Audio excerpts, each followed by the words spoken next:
At my father-in-law's funeral, my husband's sister pulled me aside and said, "Don't bother standing with the family. It would look fake." I stood at the back of the church holding my toddler while they took photos in the front pew. A week later, she called asking for help settling the estate. I sent her my answer in an envelope, with proof of the will naming me executor. My name's Dana. I live in Terre Haute, Indiana. My husband, Ben, died 2 years ago in a car accident. A drunk driver ran a red light. He was coming back from a late shift at the factory and never made it home. It was raining that night. I was waiting for him with a bowl of leftover chili and a slice of cornbread. He never walked through the door. Instead, 2 cops did. I was 29. Mia was a year old. I couldn't believe he was gone. I kept hearing the crash in my head. I'd imagine the sound of his phone ringing on the pavement, broken and soaked in blood and rain. At first, his family acted like they cared. His mom brought over casseroles. His sister Carla dropped off baby clothes for Mia. It didn't last. After the funeral, they started pulling away. Carla stopped texting. His mom barely returned my calls. I chalked it up to grief. I thought maybe they needed space. But deep down, I felt something colder growing. They didn't want to deal with me. I was a reminder of what they lost. Or maybe they just never liked me to begin with. Walt, my father-in-law, was the only one who didn't change. He kept visiting. He'd take Mia for walks and bring me soup when I was sick. One night, when she was teething and I hadn't slept in 2 days, he came over just to hold her for an hour so I could shower and cry in peace. I never forgot that.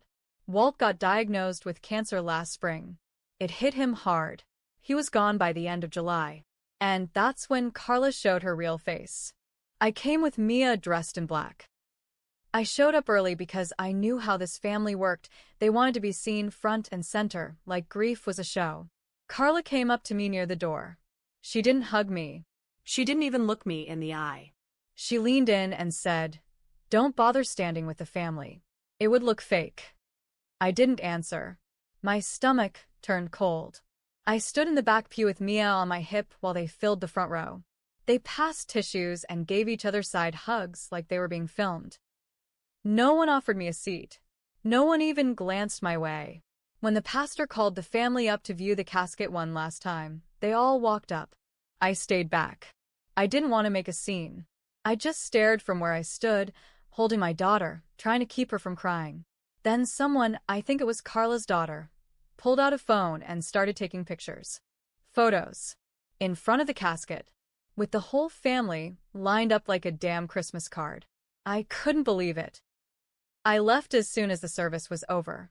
Took Mia home and rocked her until she fell asleep. I felt like I had been erased.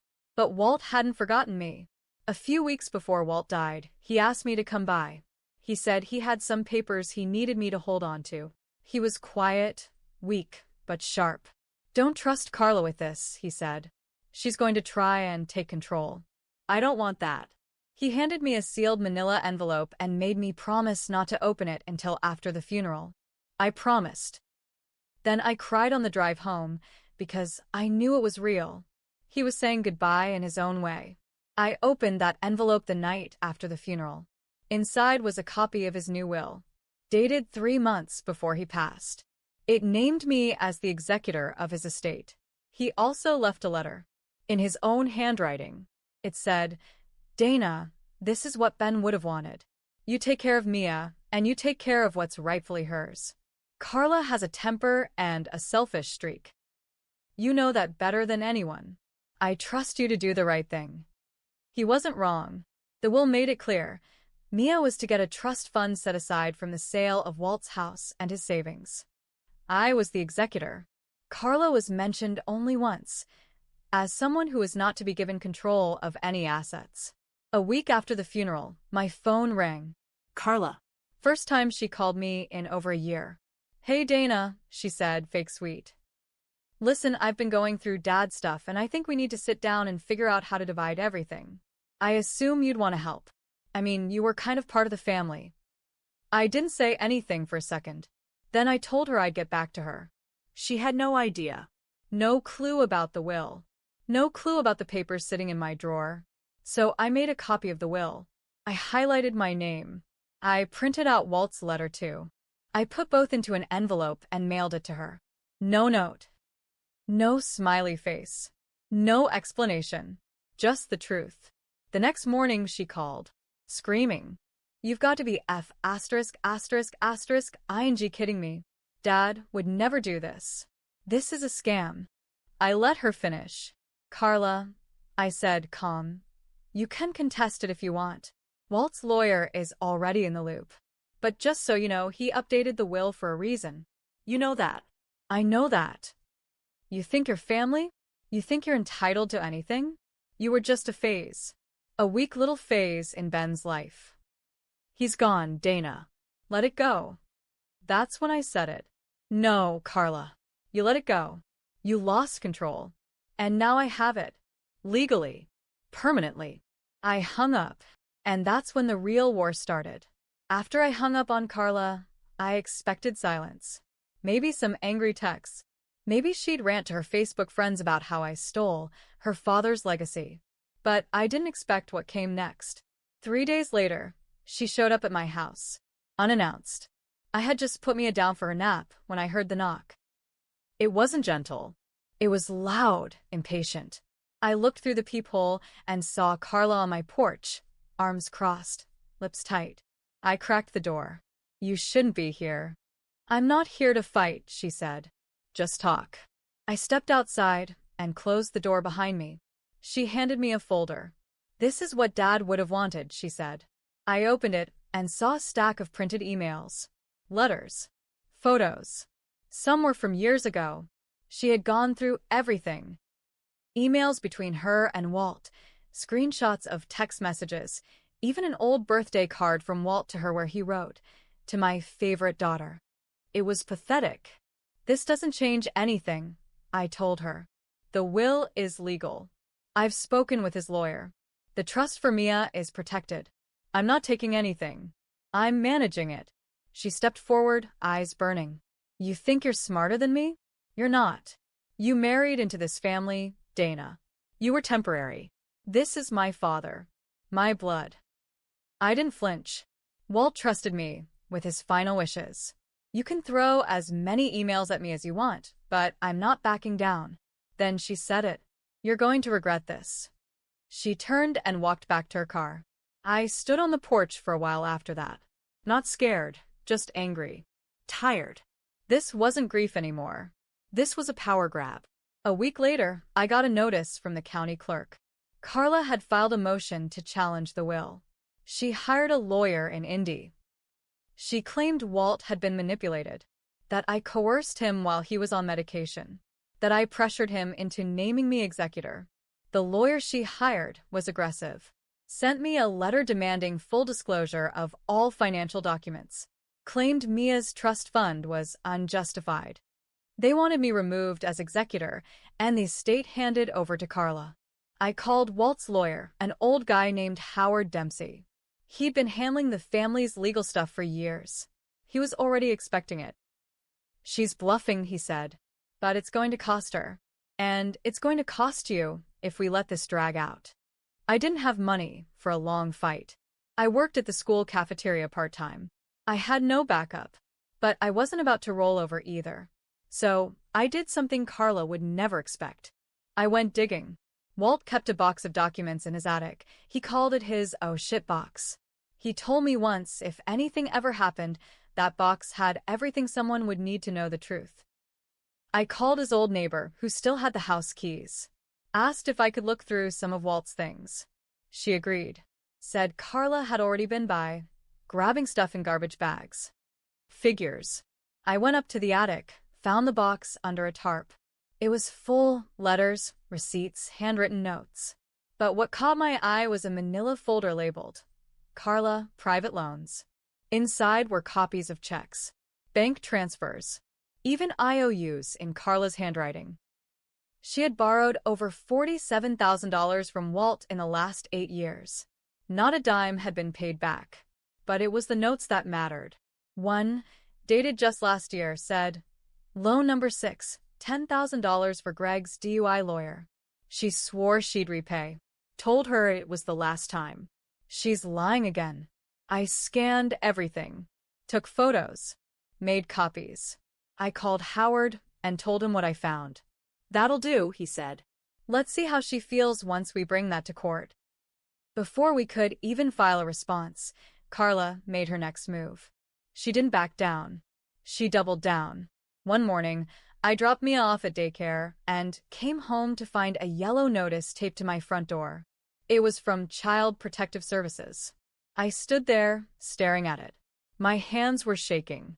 It said someone had filed an anonymous report.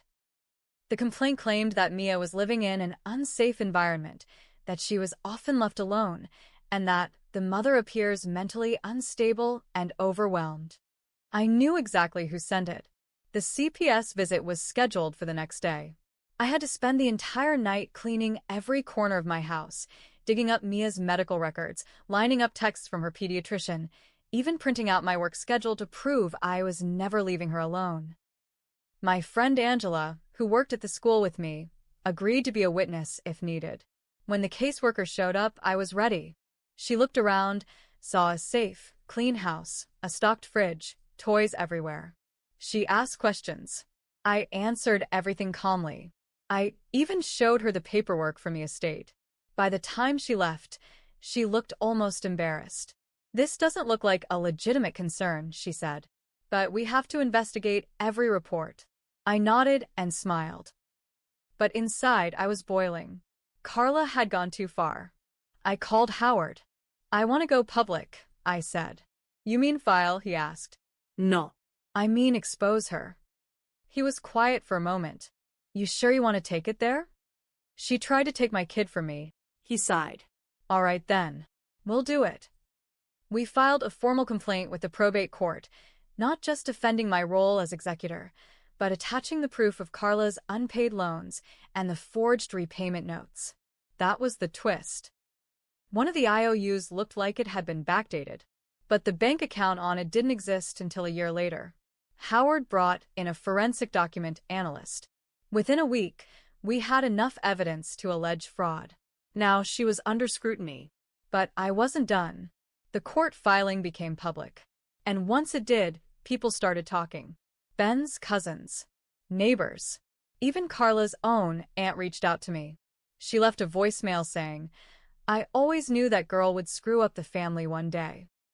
Glad someone's finally standing up to her. Carla's image started to crack.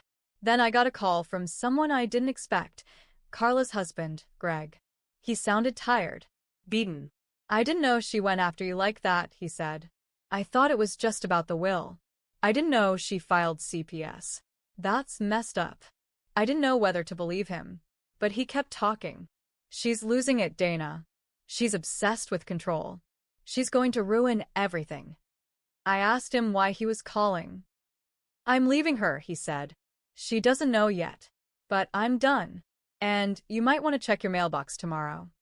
The next day, I got a thick manila envelope in the mail. No return address. Inside, copies of Carla's text messages, screenshots from Greg's phone. Some of them showed her bragging about burning Dana's life down. Others were her laughing about using an anonymous CPS tip as leverage. I handed it all to Howard. He just smiled. She's toast. We ended up in probate court 6 weeks later. The courtroom wasn't fancy, just gray walls, plastic chairs, and the stale smell of old paper. Carla sat at the plaintiff's table, dressed in black again like she was still at the funeral. Her lawyer looked uncomfortable. Greg wasn't with her. I sat on the other side with Howard. I had Mia's daycare teacher, my boss from the school, and a folder full of evidence. I was nervous, but I wasn't scared. Not anymore. Carla tried to make it all about emotion.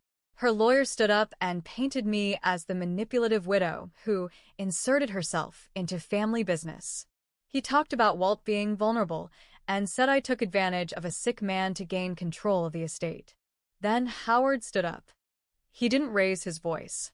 He didn't rush. He just walked the judge through everything. The original will, the trust documents, Walt's letter. Then he handed over the forensic analysis, showing Carla had forged at least one repayment note. And finally, the screenshots from Greg. When the judge saw the CPS text, he frowned. Did your client report this child to CPS as a strategy during state negotiations? He asked her lawyer. The guy shifted in his seat. I'm not aware of that, Your Honor. Well, you are now. Then Howard made it simple. This isn't just about inheritance. This is about control. Dana didn't ask to be executor. Walt chose her. Carla's trying to rewrite history because she's angry that her father didn't trust her. Carla stood up. She tried to yell something about how I was a fraud and stole her family. The judge shut her down fast. I've seen enough, he said. The judge upheld the will. Fully. He confirmed me as executor. He approved the trust for Mia and gave me full power to manage the estate. Then he turned to Carla. I find your behavior troubling. You filed a false report to CPS, misled this court with forged documents, and wasted significant resources on a personal vendetta. He referred her for investigation on fraud charges. Didn't arrest her right there, but said the state would review potential criminal conduct. I sat there stunned. Then I looked across the room and saw Carla's face. It was pale, quiet, stunned. She didn't say a word. She didn't look at me. She walked out alone. The estate was settled quietly after that. Walt had more money than I realized, 2 pensions, a decent savings account, and the house sold fast. The trust for Mia was solid. I didn't take a dime for myself. Just covered legal fees and set aside money for Mia's school. I did make one change to the trust. I added a clause that if Mia ever wanted to give part of it to someone in the family, she could, but it had to be her choice when she turned 25. I wanted her to have the power they all tried to steal from her. Greg filed for divorce. I never spoke to him again. Last I heard, Carla moved to Ohio to live with some distant cousin. Word got around that no one wanted to deal with her. I'm not proud of everything I said during that time. I was angry. I let it fuel me. But I never lied. I never manipulated. I did what I had to do to protect my daughter and her future. They tried to erase me at Walt's funeral, told me I didn't belong, called my daughter a bastard, tried to tear me down with lies. But in the end, I didn't have to destroy them. They did that all by themselves.